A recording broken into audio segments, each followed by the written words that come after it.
Ladies and gentlemen, today, as I address you to commemorate a man who was not just a father and hero to me, but a national hero for a whole nation and a country.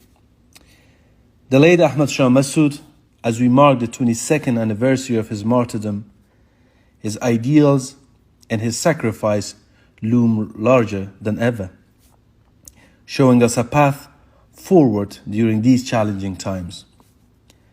The late Commander Aḥmedشاه Mas'ud gave his life for the noblest of causes: peace, democracy, and justice in Afghanistan. Today, as we find ourselves engulfed in turmoil, we recognize the need for a strong leader like him more than ever. He was a unifying force, able to rally all of Afghanistan against the Taliban and other terrorist groups that sought to dismantle our country's fabric. One of his most remarkable beliefs was that political legitimacy only stems from the people. In a land often divided by ethnicity, religion, and language, he envisioned a decentralized, pluralistic Afghanistan where power is shared equally and justly among its citizens.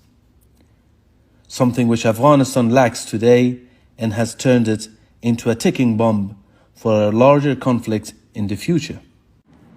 The vision was not limited by gender, religious belief, or ethnicity.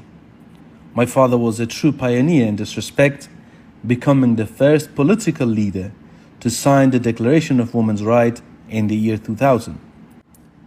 In a country where such a stance was not just unpopular but perilous, he stood firm, reflecting his deep belief in the equal rights of all citizens. As Professor Michael Berry has frequently noted, the late Commander Mas'ud was a man who fought but hated fighting, who never harbored hatred for his enemies.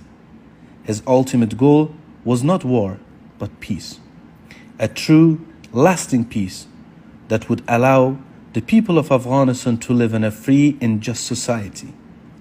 This vision guides us today as we find ourselves battling the same darkness that shrouded our country in the late 90s. Regrettably, Afghanistan has once again become a sanctuary for global and regional terrorist groups. My father warned the international community 22 years ago in Paris about the impending danger. The horrific events of September 11, 2001 proved his warning tragically prescient. Today, I echo his words.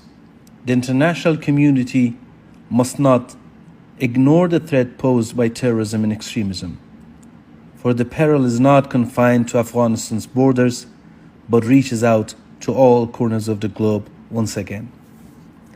In conclusion, as we remember Aḥmedشاه Mas'ud today, let us not merely mourn the man, but celebrate his ideals. Let his vision for a democratic, independent, and pluralistic Afghanistan guide us as we continue our struggle to liberate our homeland. Together, we can and will ensure that his sacrifice was not in vain. Thank you very much. God bless you all.